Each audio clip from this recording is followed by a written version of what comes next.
everybody, to episode 99 of the Can Mayonnaise Kill a Jedi podcast. I am your co-host and bartender, Darth Celine. And I am your main host, the Artificial Dragon. And yes, you heard that right, ladies and gentlemen. This is our 90th episode. 99th. 99th episode of a podcast, everybody. I do apologize first off for our 3-week delay of no Can Mayonnaise Kill a Jedi podcast episodes. We've been a little bit busy on the real life side of things. Life's gotten in the way, and I am currently on a mental health break. Yeah, so, I think it's for the best to give yourself a little bit of a break from work and all that. Yeah. Yeah, I have been busy.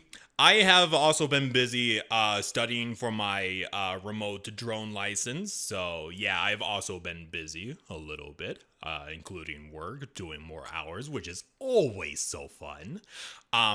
But yes, with that aside, unfortunately, we won't be able to do our daily Halloween episode. I know it's... Our yearly Halloween episode. Yeah, our yearly Halloween episode. We'll have to break a promise for the first time, but shit happens. It's okay. Life gets in the way. Yeah, unfortunately, but we always have next year to look forward to. But yes, welcome to the 99th episode of a podcast. We have one more video until that needle is getting closer and closer. More fucking Stan is just looking at the chart, just almost there. Yeah, I'm gonna lose my shit once we hit our 100th episode, Hannah. That'll probably be next month if scheduling permits. Yeah, but with that aside, and before we get into the subject of this episode, we're gonna do our usual self-promotions. If you guys love our content, we have a Patreon at patreon.com/canmail. Once again, that's patreon.com/canmail. You could contribute to any amount, the lowest being $2 and the highest being $10. The Discord is open to the public, anybody can join. If you want to talk about general Star Wars lore, share memes, or have a wonderful time with me and my co-hosts along with the rest of our community, you can do that. Remember, our Discord link is in the description below or in the About Me section of our podcast channel. Anybody can join. You don't need to buy any tier, no strings attached whatsoever. Just join at your leisure. Yeah, but you won't get access to the exclusive channels. Indeed, such as voting rights, work in progress videos, sketches for all of our thumbnails and future art pieces. But speaking of that, I know we're a little bit late to this, but this month we have a new Patreon art piece, which is of Abeloth. Abeloth, the bringer of chaos herself. And she is looking to spread her motherly love to you. She just wants a hug. Yeah, she just wants a hug and absolutely not devour you. She just wants to give love. Yeah, unfortunately, but I'm not sure if, well, okay, I say that. Yeah, there's a bunch of people who are saying, hear me out. Yep. But yes, if you love Abeloth and you want to give her your portion of your love, all you have to do is contribute to $10 to our consular tier, where you could download her, put her as your wallpaper, print her out as your own little poster, or buy it from our merch store. Indeed, we have it available on our merch store at fourthwall.com. Once again, that's going to be the link in the description below. You could buy her for $40. If you're not into the Patreon tier, that is an option for you. But speaking of that little segue, we do indeed have a merch store. Of course, we don't have a whole lot except for posters, a mug, phone cases, and a few stickers. But you know, we have to start little by little. Every single dollar amount that you send to us, whether it's for the Patreon pieces or for buying merch, it always goes directly to the content that we make for this podcast. Every little amount helps, so thank you. And time to give a little shout out to all of our loyal Patreon supporters, specifically from the consular tier. We have Alan Lee, Alan Martinez, Balin Forn, Y Wolves, Bob the Nerd, Brittany Digger, Caleb, Dr. Embos, Gobs, Josh Travis, Lee Fott, Milo, and Tristan H. Thank you, everybody, so much for supporting our podcast for the past 3 years, and I hope you are looking forward to more content like this. And shout out to you, Bob the Nerd. I know you've been a huge fan of our podcast for a while, and welcome to our exclusive VIP club. Yes, he is our newest VIP. Yeah, which is very exciting. But yes, with that aside, Hannah. Sports Celine's Cantina. I have gone through a slump. Yeah, very understandable. You've been facing a massive writer's block with that certain story. Yes, I am trying desperately to get Darth Karras finally revealed and out of the way. It's just, writing is hard, man. Yeah, I mean, I have I would say some. I have, a couple of novellas that I want to complete, but they've been on the back burner for, the past couple months, so I understand the feeling completely. Yeah, so it's coming. I just need to get that, last paragraph or so to round out the post done, and then I reply to it. But yeah, it's a work in progress. I'm trying. On the bright side, you have revealed your new waitress droid.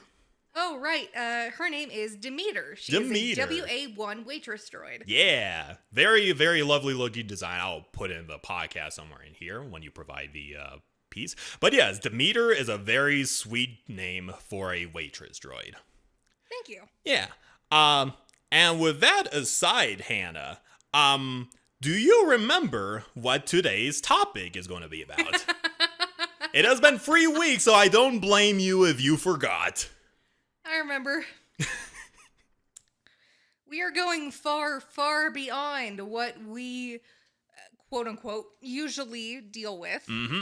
And this is way into the future of Star Wars. Not too far, but far enough for all the main characters to, the OG characters to be long dead. But yes. We will be talking about, I'll make it simple for everybody. I decided to do a new format for this penultimate episode. I wouldn't say penultimate to the penultimate to the 100th episode. We always talk about comic series, but I think this episode will be the first where we actually talk about a comic series. Not exactly a book club episode, but I think it's always nice to dive into the nitty-gritty of how a comic series is made. And in this series, we will be kicking it off with the Legacy era. Yep. Specifically, Cade Skywalker and Darth Talon. Yeah. As you've noticed from the thumbnail, those are the two, I would say, poster boy / girl of the poster children of the entire series. But yes. Before I get into it, Hannah, what do you know about the Legacy era? Little to nothing. I told Isaac this before we started. Cade Skywalker looks like he is having a stroke in the thumbnail. Well, at least we got the fan service side of Darth Talon, so it kind of balances out, I suppose. Yeah, I know next to nothing. No worries. This is where my educational side of the podcast comes in. So the Legacy era itself takes place after 37 years after the Battle of Yavin. So if you want a perspective, Hannah, basically after the Swarm War with the Killigs. And the Yuzhang Vong War. Yeah, after the Yuzhang Vong War, when Luke Skywalker is dealing with Abeloth and all of her bullshit. That's technically part of a Legacy era, but we're not talking about that part of a Legacy era. Like in Star Wars, we have different eras like the Old Republic, the Rise of the Galactic Empire, the Rebellion era, so on and so forth. The New Republic. Yeah, the New Republic. And then we get into the Legacy era.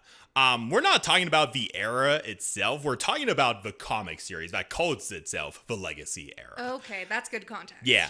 And in this case, the Legacy comics takes place 137 years after the Battle of Yavin. Everybody is long gone. Yep. Well, except R2 because he's... Well, of course, he's a fucking droid. Yeah, I just think it's funny that R2 is still serving the Skywalker lineage for so many years. And I did see a theory that C-3PO is apparently his consciousness is in a assassin droid that's protecting, quote unquote, a descendant of Han Solo. Ah, I know exactly who you're talking about, and I'll give you context for that in a little bit, but we're not talking about her I this know. episode. But anyway, so those are the hardcovers. The Legacy of the Force is part of a Legacy era, not the comic series, just the era. It's also it's a continuation of the New Jedi Order book series. Yep. Okay.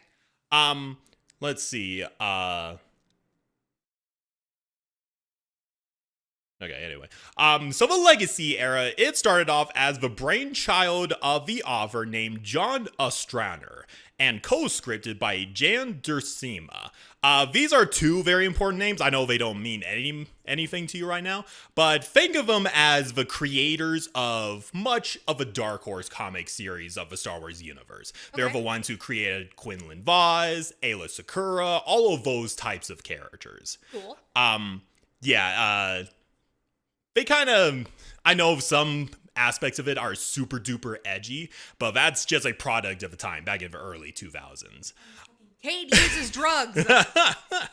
Yeah, but they did a good amount of Star Wars comics by Dark Horse. In fact, John Escritter was considered initially to be hired as a writer for the Clone Wars TV show. But the producers at the time decided against it since they needed writers who are experienced in TV animation. Bruh. Yeah, however, if he had been added, he would have written an episode involving Quinlan Vos. So he was like the creator of Quinlan Vos and all those kinds of characters. But they included him in Tales of the Jedi, which is the same fucking animation style. Yeah, a lot of nice little what ifs to consider. Yes. In this, but yeah. But anyway, getting back into the subject of the Legacy era, the announcement for the comic series was made back in 2006 on an old website called newsrama.com. This was like back in the old days where we're still getting used to the internet and all that. I was 6 years old. Yep, you would have been old enough to know about that, but I was kind of old enough. We'll probably get to this in later episodes, especially with the Mandalorian episodes, but I'm sure you're familiar with the name of Karen Traviss, right? Oh, yes. She is beloved and equally beloved and hated within the Star Wars fandom. Yeah, like, of course, I'm going to save most of this for when we eventually do the Mandalorian episode, but she's good with world building, not so much with story, if that makes any sense. Fair. Writers tend, okay, good example, Stephen King. Mm-hmm. He writes great books, the endings are shit. Yeah. So every writer has something they're not that good at. Yeah, and back in the day, Karen Traviss would always answer a lot of Q&As for Mandalorian stuff on some old blog website. It's the dark ages of the internet back then, where creators interact with the audience. A little too much, granted, but still, it's actually kind of humbling if you think about it. Yeah. But anyway, back to this. Following this announcement, of course, like with a lot of fan bases, the reaction toward the announcement of a Legacy era was very vocal and mixed. Yeah, I can see why people wouldn't exactly be for it. Yeah. Some were excited at the aspect of a series that took place 100 years in the future. And others were worried about how this would break the Del Rey continuity, which is the old the company that makes all the novelization of the Star Wars universe, Legacy of the Force, and all that. Okay. But anyway, like there's a lot of continuities that they're worried about breaking. Like, what if they retcon it this way? What's going to happen with Jason Solo and his story? What's going to happen with Luke Skywalker and his story? So on and so forth. Mm-hmm. And the seemingly stereotypical characters, like, you could probably see hints of this in the sequel era, which included the revival of the Sith and other plot lines, such as the initial tagline of the series being, all new Sith Order, all new Empire, all new Skywalker. Oh my god. This is the exact reaction people had to the sequels. Yeah, exactly. You could see a little bit of similarities to the initial reactions with Legacy. As I have always said, no one hates Star Wars more than Star Wars fans. That is unfortunately true. Hey, as the old saying goes, Hannah, you are your own worst critic. But in the context of Star Wars, no one hates Star Wars more than Star Wars fans. Yeah, that is very true. Very, very true. And I get it now. Yeah. But however, John Ostrander was very active on Star Wars forums and would always answer fan questions, trying to address their concerns. He even told them that many from Lucasfilm and Del Rey were on board with the series, and they were even openly cooperating with the offers of a Legacy of the Force series. Okay, but Hunt for Ben Solo. Yeah, we don't talk about that shit, but anyway. What was I got? Okay, and basically there was a lot of collaboration to ensure that the Legacy series wouldn't impede their ongoing storylines and would be released alongside the Legacy of the Force series. When crafting the story for Legacy, John Ostrander made a point with Star Wars is epic, and epic things must occur. Well, yeah. Which, okay, in the grand scheme of things, it does make a whole lot of sense if you think about it. It does, but also, look at where it started. Mm-hmm. It didn't... I mean, Luke was just a simple kid. Yeah. Wanting to just go off-world, and look what this turned into. Mm-hmm. It came from very humble beginnings. That it did, yeah. One of these would require a major villain and a major occurrence, since he believes this is what drives Star Wars overall. So he's not wrong in that regard, at least. Fair. He and all parties responsible agreed that a Skywalker was needed to appeal to as many fans as possible. Again, makes sense. Unfortunately, it does make sense. He also stated that the concept of the Empire in this era grew from their concept of reading the Dark Nest trilogy. An empire that has changed and evolved from Palpatine's era. Oh my god. And I've heard that I have the Dark Nest trilogy. Mm-hmm. I need to read them, but I have heard it is so bad.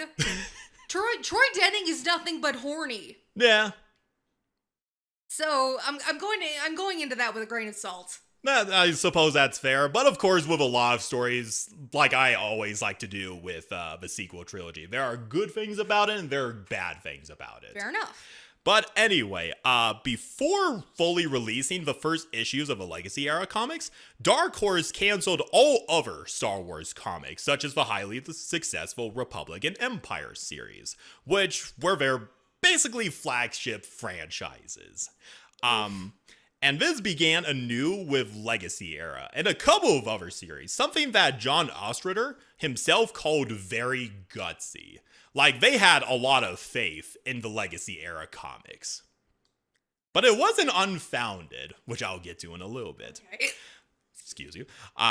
When the first issues of the Legacy comics were released, fans were disappointed with them initially, and many were still hesitant about the series. Still, give credit where credit's due, John Ostrander addressed their concerns by saying, "I certainly didn't expect everyone to love Legacy." And that's with going into... that's any fandom. Yeah. Seriously, that is any fandom. Because I've been in fandoms for years. Like, the Black Butler fandom. Mm-hmm. Yes, there is all kinds of shit that goes on with that, but when, like, was it Book of Titanic came out? Or Book of Atlantic? Huh. Which is a continuation of the original story. But from only watching season 1 and season 2 on Netflix, I thought season 2 was completely canon. Turns out, no, it's not canon. And I'm like, okay, I liked that, but okay. Okay. However, he did say that it was still unfair to be criticized because both went in a completely different direction from what fans speculated. Exactly, and that's what Black Butler did too. Yeah.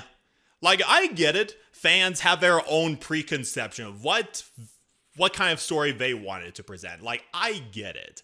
But you can't exactly have the creator of a new series to go with your preconceptions. And no one's a fucking mind reader. Yeah, exactly. So I think it's kind of fair for him to say you shouldn't criticize it because it's different from what you initially thought it was. Yeah. But despite the initial hiccups, and as time went on, the Legacy era comics became one of the most well-received and popular works of the expanded universe, as well as one of Dark Horse's best-selling comic series, with each issue routinely selling over 30,000 copies. Who? To give you a little bit of perspective, Hannah, each issue costs $2.99. Holy shit. Which provides a revenue each month, by the way, of approximately $89,700 an issue. That's awesome. Yeah, that is pretty cool, right? Especially at only selling it for $2.99 a pop. Yep. Well, not considering taxes and stuff. Yeah, well, we're not getting that into account. But anyway, and the Legacy era spanned 50 issues, starting from August 18th, 2010, with an additional 6-part series, Star Wars Legacy War, from December 2010 to May 25th, 2011. Oh, wow. So it's lasted a pretty good while. On December 3rd, 2010, Dark Horse announced the return of a Star Wars Legacy series with a second iteration featuring the great-great-granddaughter of Han Solo and Leia Organa. And I'll send you a picture of what that one looks like. Isn't her name Aina? Aina Solo, yes. Where the fuck are you? There it is. And unfortunately, they were planning to push forward with this series. However, Who the hell's that Mon Cala? he's one of the other side characters, but that's a story for another day. However, as with a lot of great Star Wars stories that have a lot of potential, guess what happened? Wasted. They got canceled. Well, yes, but the reason why it got canceled. No one liked it. No. Disney happened.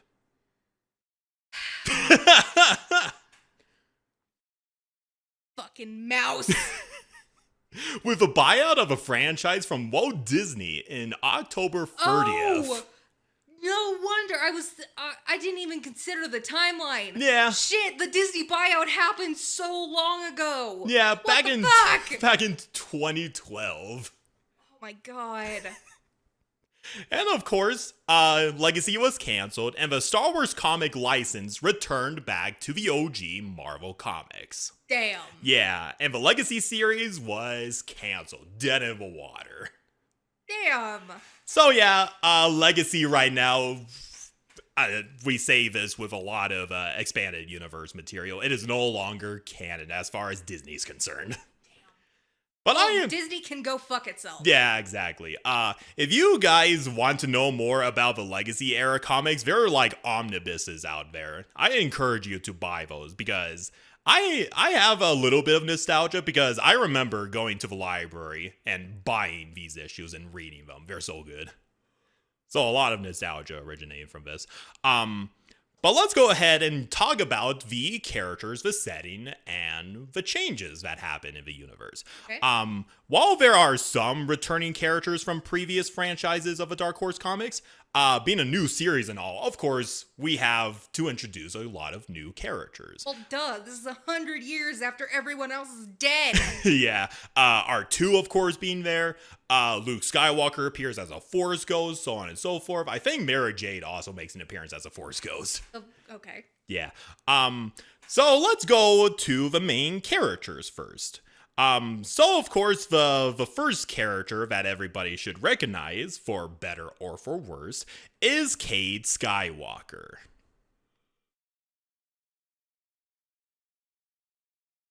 He looks average. Yeah. So Cade Skywalker, of course, is the newest descendant of the Skywalker lineage. He was trained as a Jedi, but long story short, in the beginning of the series, there was the third Great Jedi Purge because the Sith came in and brought all the Jedi to extinction and they have to scatter across the galaxy, so on and so forth.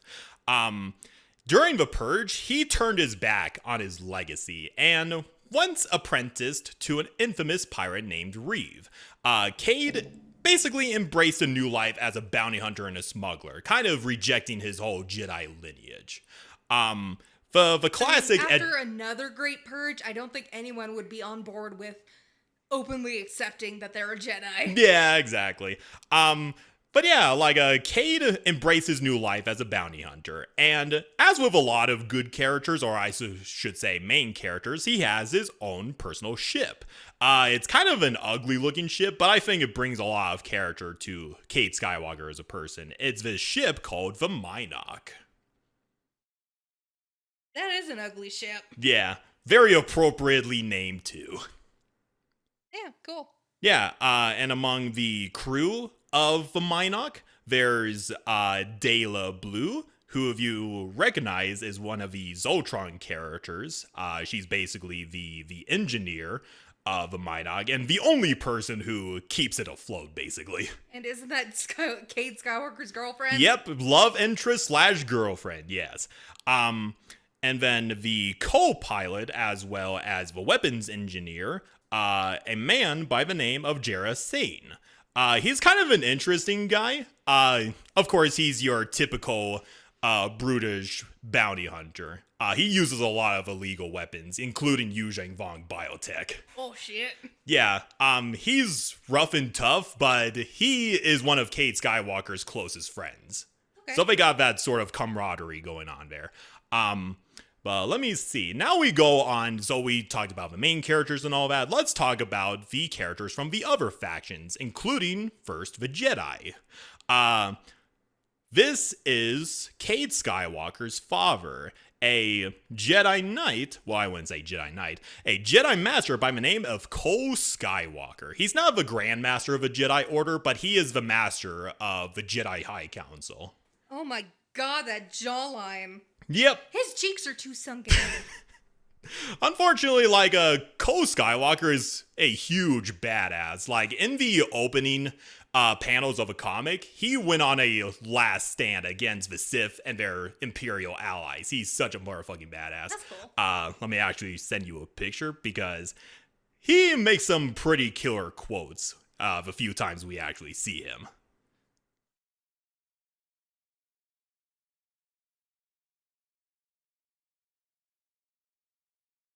Back, only death lies this way. Yeah, he is such a badass.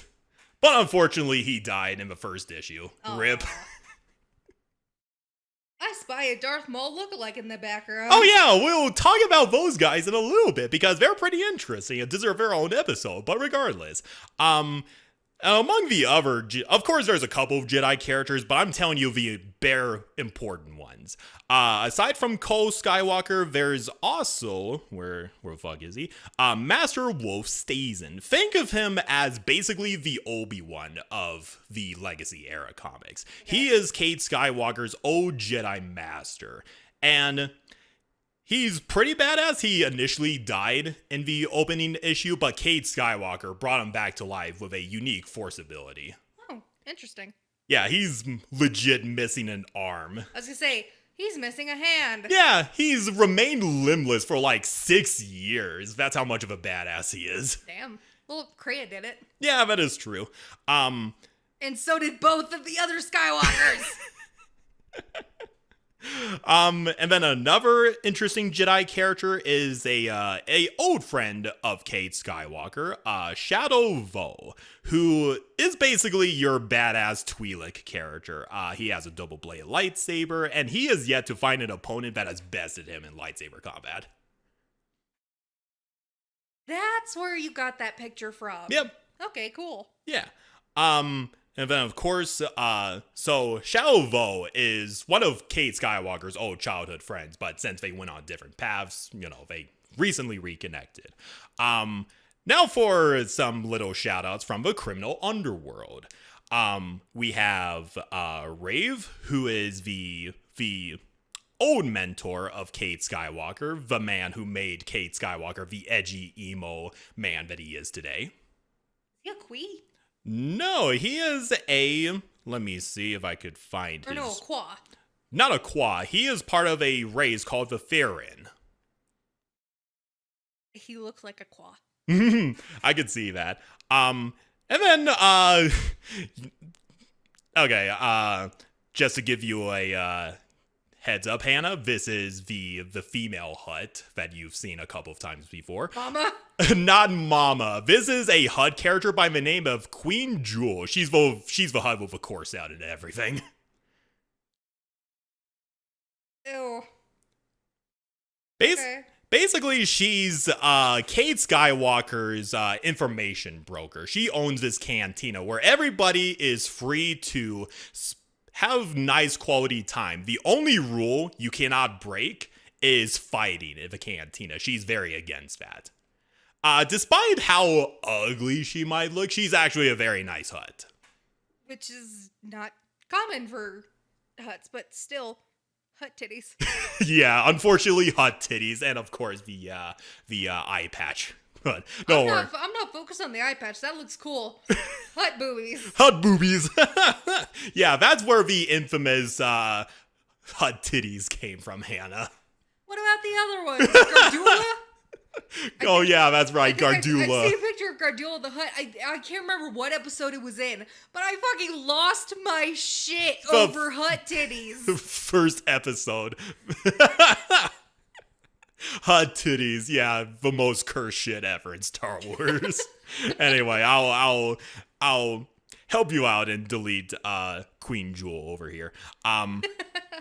Next, we go into the main antagonists of the series, who are the One Sith.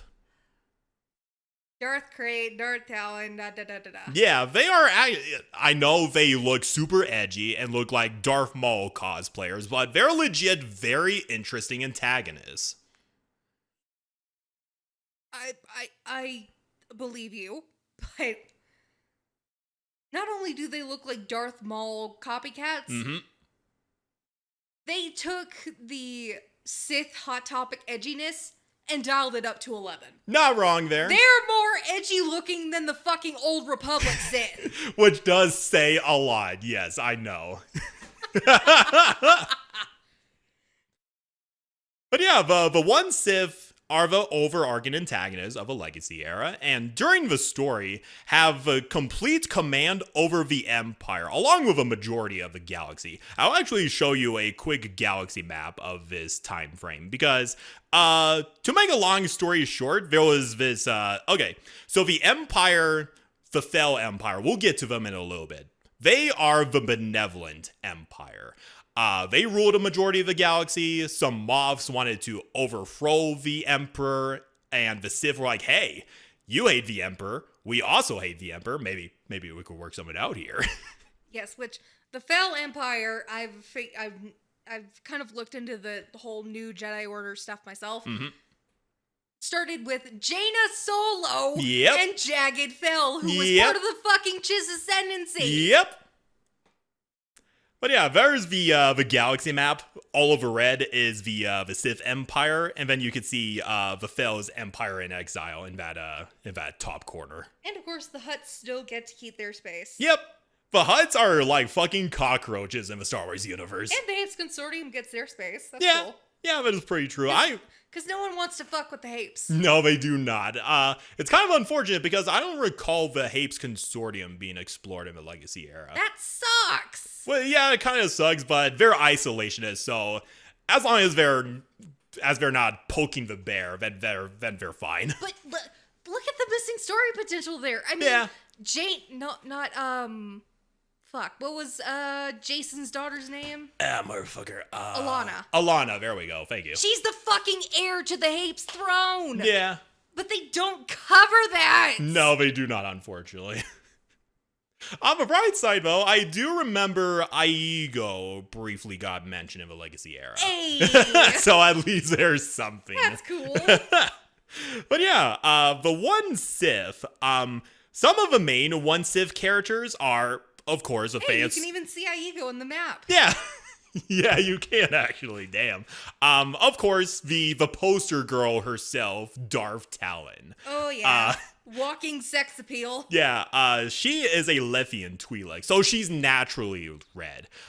She serves as Darth Krayt's hands, which is basically like the Emperor's hands, his personal assassins and all that.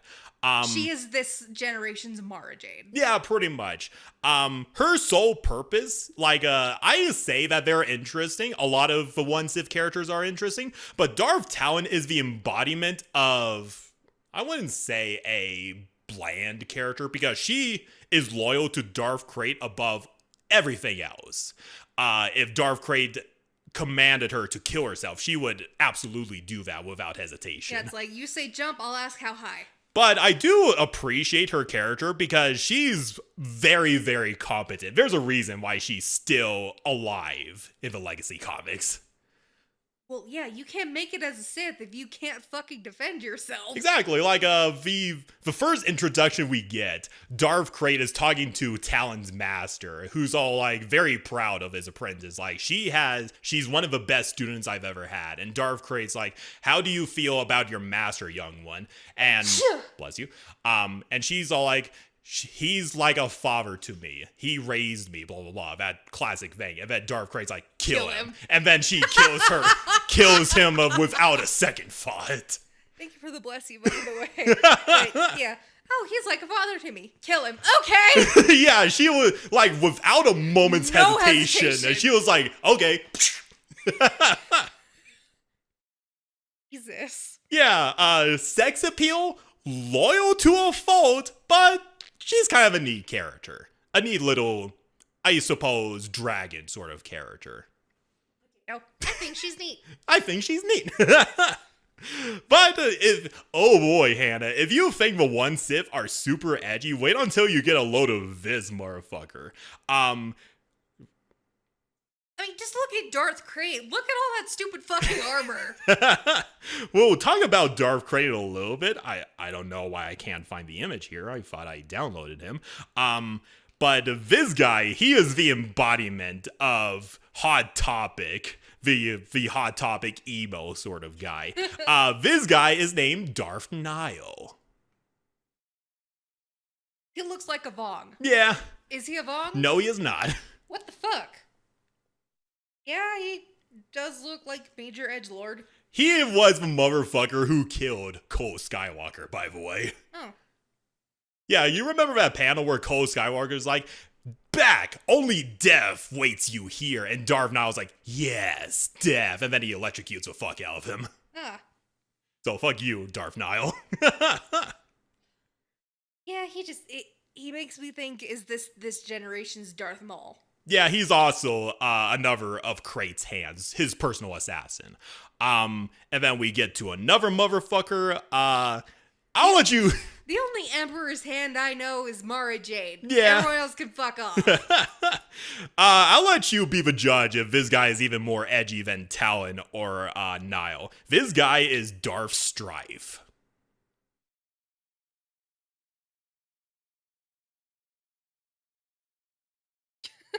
He just looks pissed off. That's pretty much his personality in a nutshell. He's the angriest man you've ever met. Yeah, you could tell. What the hell is his name? Darth Strife? Darth Strife, yes. The way they kind of copied Maul's tattoos, but it's not, you could tell it's not Maul's tattoos. No, they are not. But it's just the way the red and the black. Mm-hmm. But they also look like just Twi'lek tattoos. They kind of do, don't they? Yeah. Yeah. And then the next one I think is a little bit more flavorful, is Darth Maladi. She's basically the head of intelligence and assassination.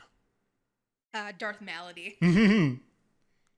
She looks like a Zeltron. She is actually She's a Deveronian. Yes. I just noticed the spots. She is a female Deveronian. Which does not look like the actual furry one that you see in other pieces. Yeah,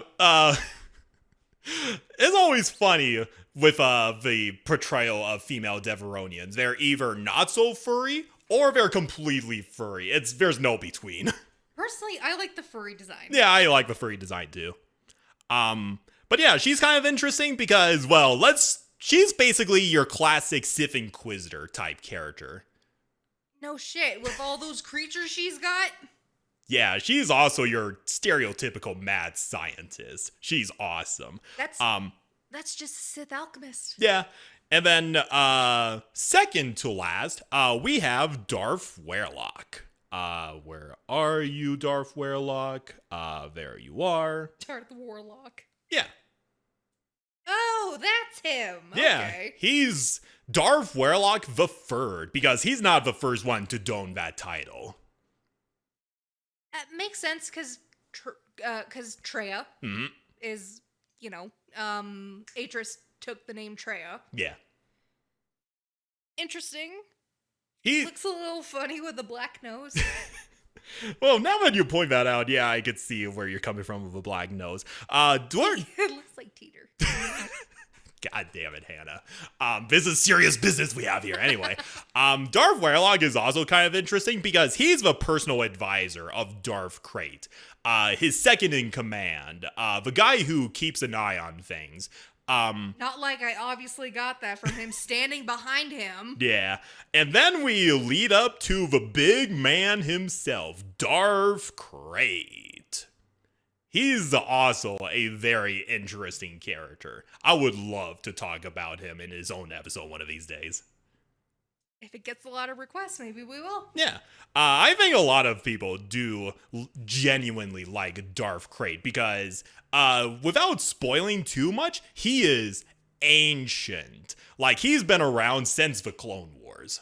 I know, I briefly looked into his backstory. Yeah, and of course he is the creator of the One Sith. There's an entire story of why he fell to the dark side and created the One Sith.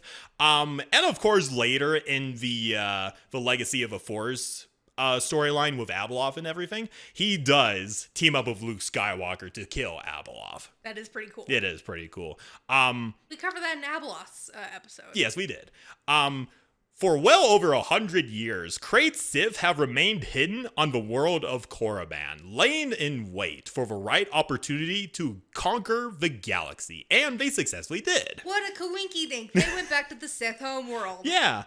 Under the One Sith, the rule of two is gone, banished by Krayt. Now there is only one, the Sith Order itself. And that is him. Mm-hmm.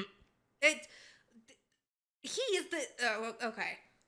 I was going to say Darth Bane did the armor thing better, because I could see Krayt looking better with the Orbalisk armor. Yeah. But he did this better. Mm-hmm.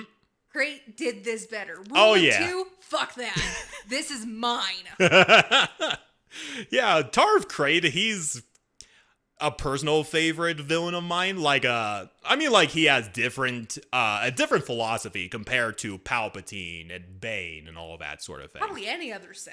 Yeah, there's literally this scene. Okay, so I won't spoil too much, but he's basically infected with this virus, and he's trying to find a way to cure himself of it. So he goes to these numerous holocrons of Darth Bane, a couple of other Sith I can't think of at the top of my head, but he summons them and he's asking them for advice, and they were basically all like, fuck you, you are a pretender Sith. And the Darth Krayt became so angry because for unknown reasons, the Sith were basically jump-starting the virus in his body, and he's like, fuck you guys, I don't need your help, and he blasted them with Force Lightning. Yeah. What a way to destroy history.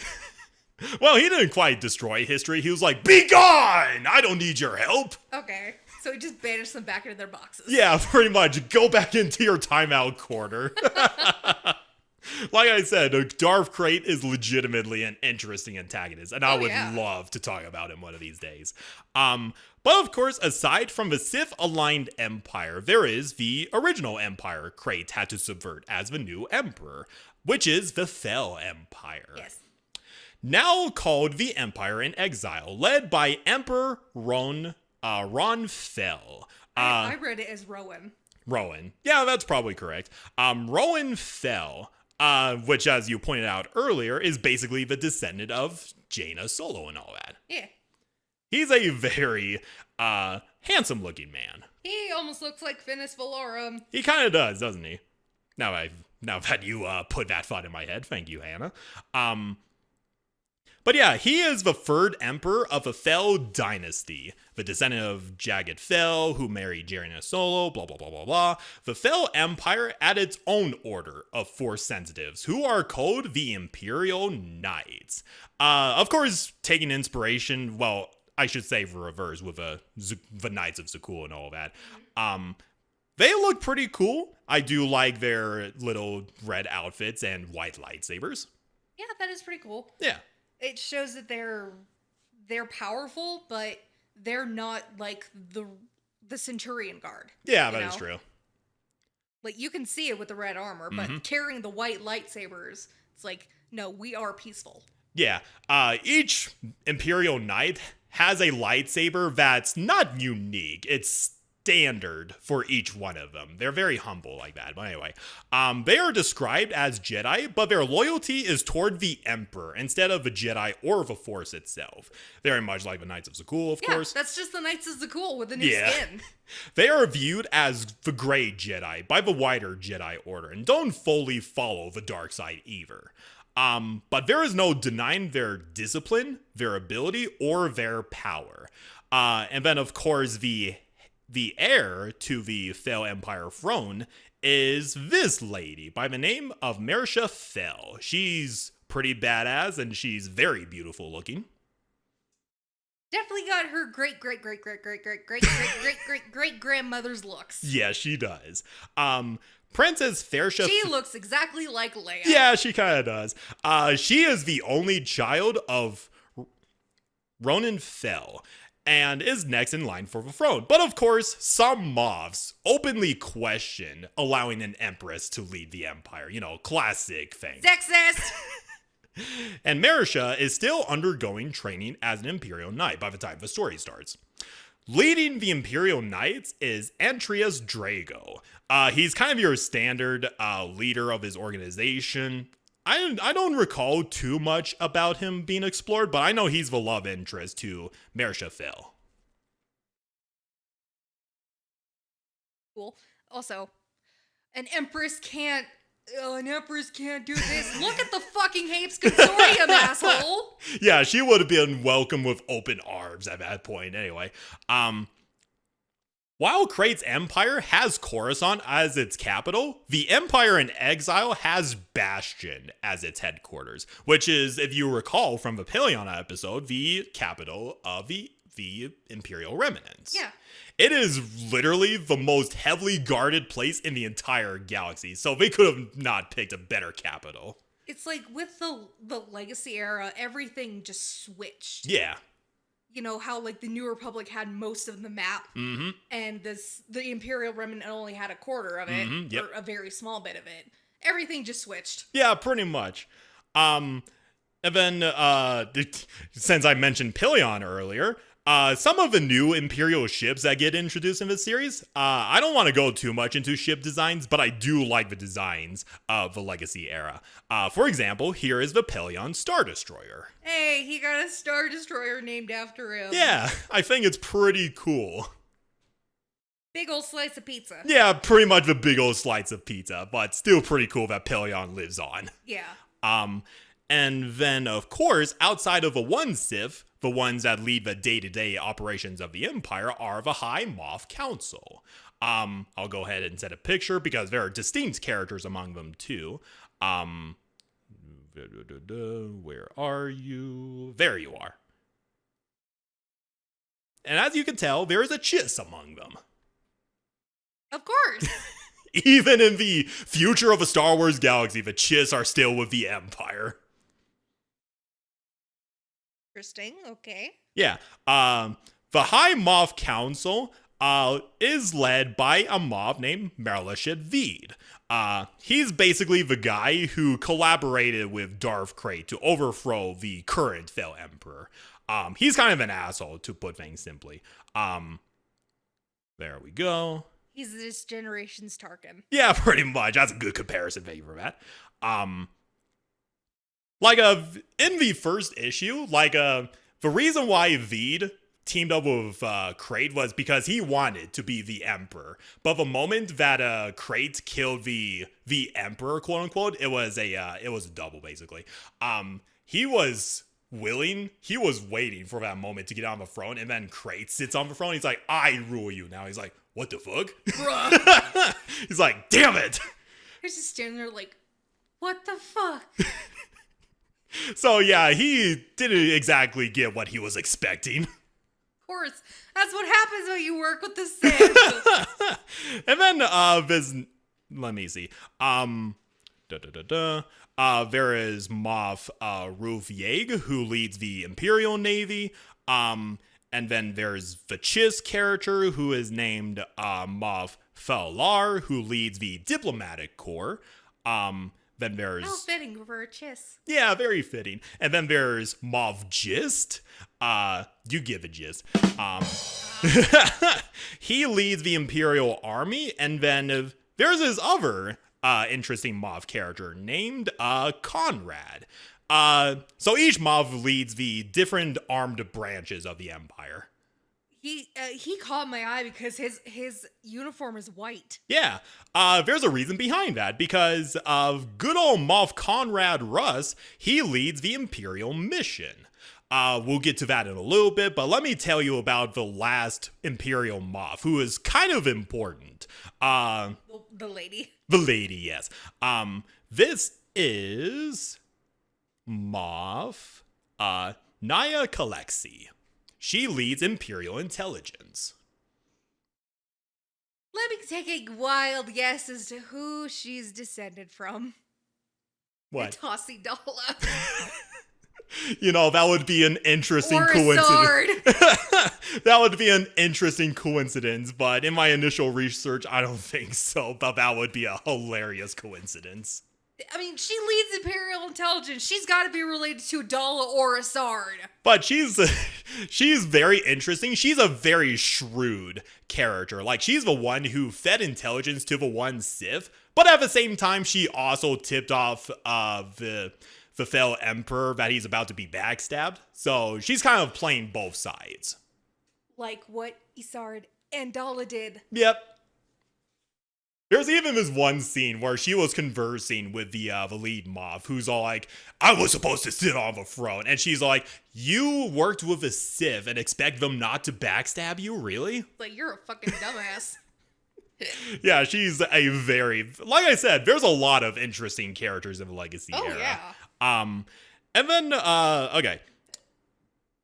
So this empire, both Kratos Empire and the Empire in Exile, they are not like the original Galactic Empire under Palpatine, because they recruited both humans and aliens into their ranks. Cool. Like I'll show you a quick picture here. They have stormtroopers from numerous species. Like, you could literally see a Tau stormtrooper right there. How does the helmet even fit?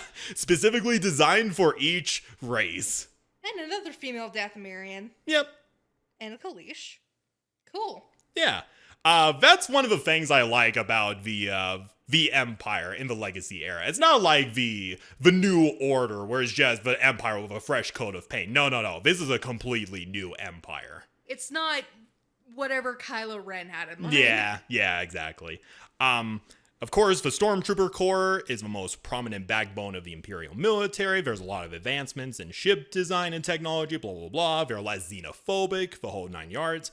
Among the new changes is the Imperial mission, which originally began as Emperor Fel's Victory Without War initiative, a way to spread Imperial influence by offering help and support to planets after the Yuzheng Vong War. That's cool. Yeah, so literally they're supporting the needy, the people who lost their homes in the wake of war.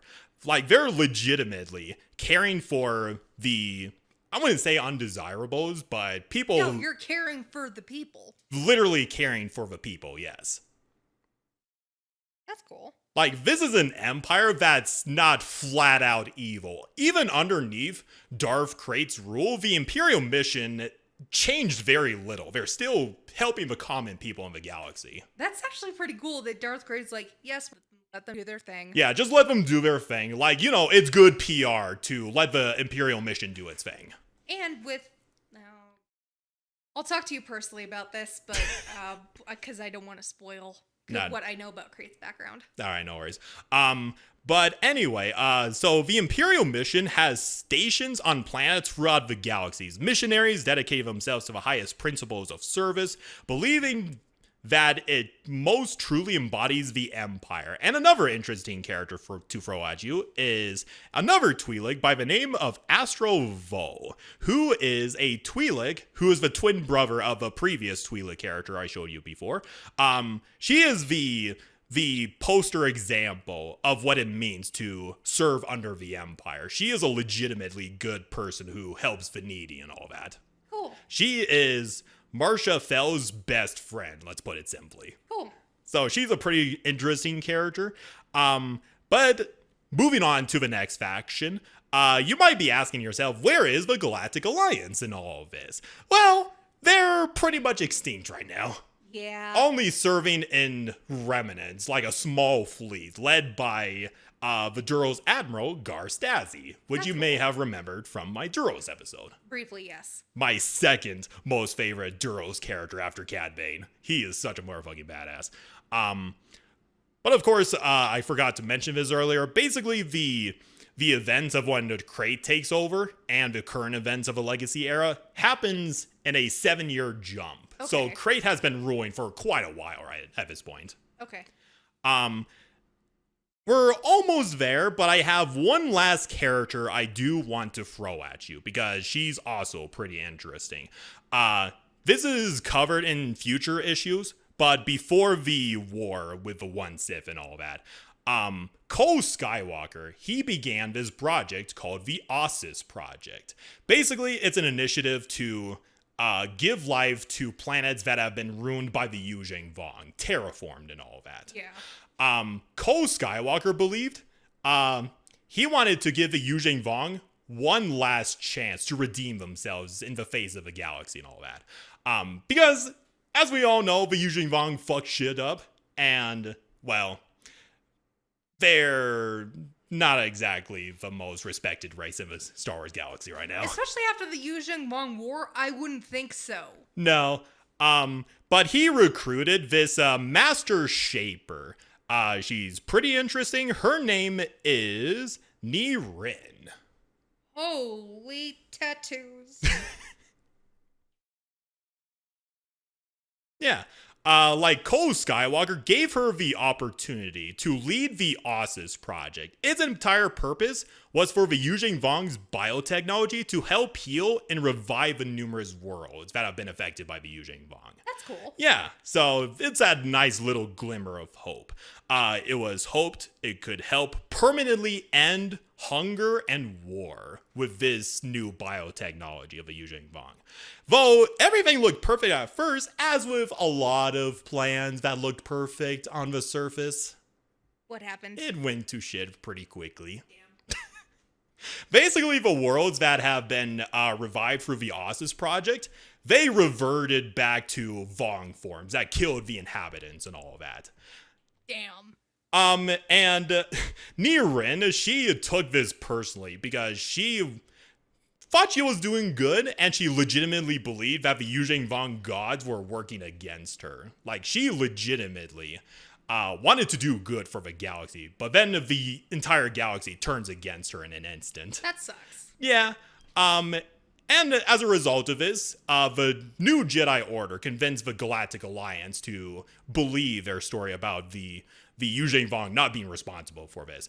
But of course, a majority of the galaxy were still pissed off, and they joined the Empire because of that.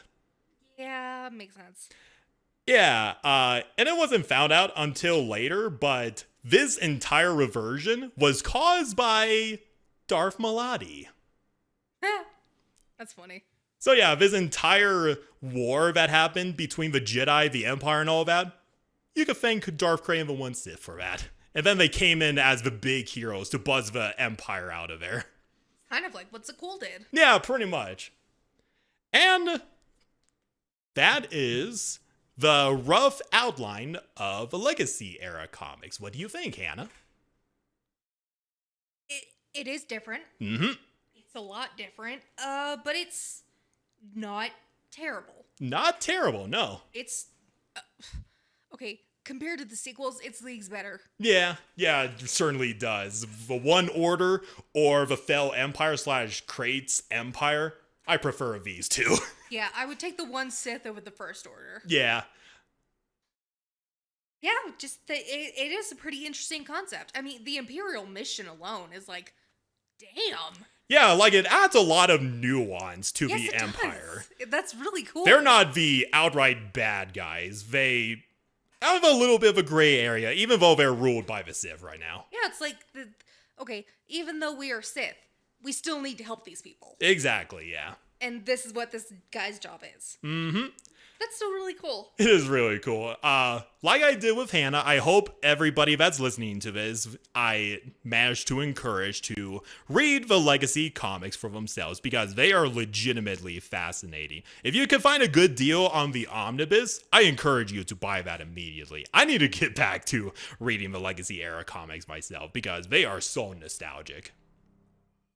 But yeah, that is our episode of Can Mayonnaise Kill a Jedi? Or in this case, not as bad as I thought it was. Yeah, not as bad as I thought. I'm so happy I managed to change your mind a little bit about the Legacy era. I didn't have an opinion going in like I usually do. Yeah. Because I only learned a bit about one singular character. Mm-hmm. And that was only his fucking backstory. Yeah. So I wouldn't say it's cool or anything. It's just, it is a lot better than the First Order. Yeah. And I would have loved to get into Cade Skywalker's story because, like with the Empire, he has a lot more nuance to him. There's a reason why he's super duper edgy, as we saw. Yes, as I've said, he takes drugs just to not see Luke's ghost. Or the motherfucking go away or I will. That infamous scene, yeah. But yeah, I hope you guys enjoyed this little change of pace. I would love to do more episodes in this format.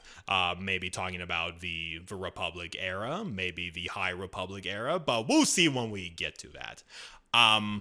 You have any thoughts you want to share, Hannah?